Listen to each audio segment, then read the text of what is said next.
That's my highest note, concert A flat. But new saxophones have an F sharp, so you can play that. But I keep on going, so come down.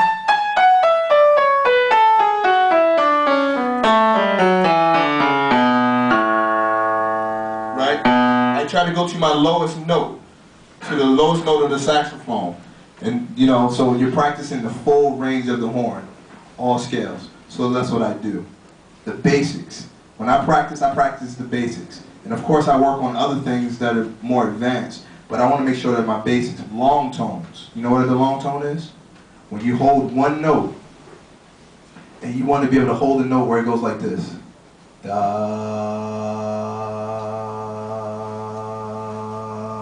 You don't want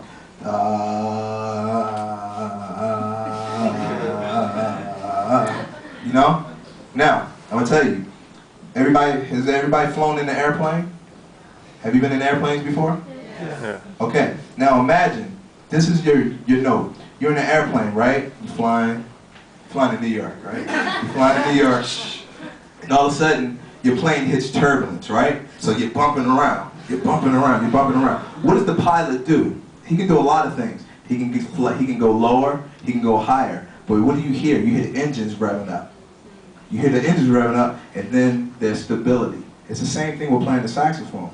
You're flying your plane. You hit turbulence. That means your support, your air is not there. So you get more air in the mouthpiece, and then the note goes straight.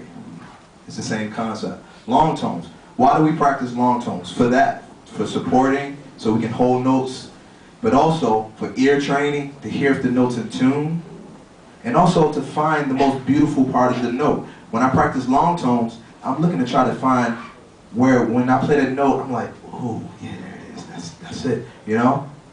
I'm listening, and I do that for each note on my horn. So when I play, I know how to do that, because I do it all the time, and I do it slow. So I have muscle memory, I have memory. What the mouthpiece feels like in my mouth. What does my neck feel like, the air coming through? What does the air feel like when I'm supporting? And I take a picture in my mind, and I have a file cabinet. I have this file cabinet, and then the file cabinet is B flat, and B, and C sharp. So when it's time to play a B flat, I'm going, bam, bam, there it is. C, bam, there it is. I don't have to think about how to play it. Now, in that file cabinet I have B flat. I have 20 B flats though. Long B flat, short B flat with a vibrato, no vibrato, different kinds of attacks. That's how I think. It takes a lot of time, and a lot of people don't want to do that because it does take a lot of time, but it pays off in the future, if you understand what I'm saying. Now, choosing a saxophone is, it depends. Depends on what you can afford economically. If you can afford, you know, a good saxophone, you know. Say money is not an issue, right?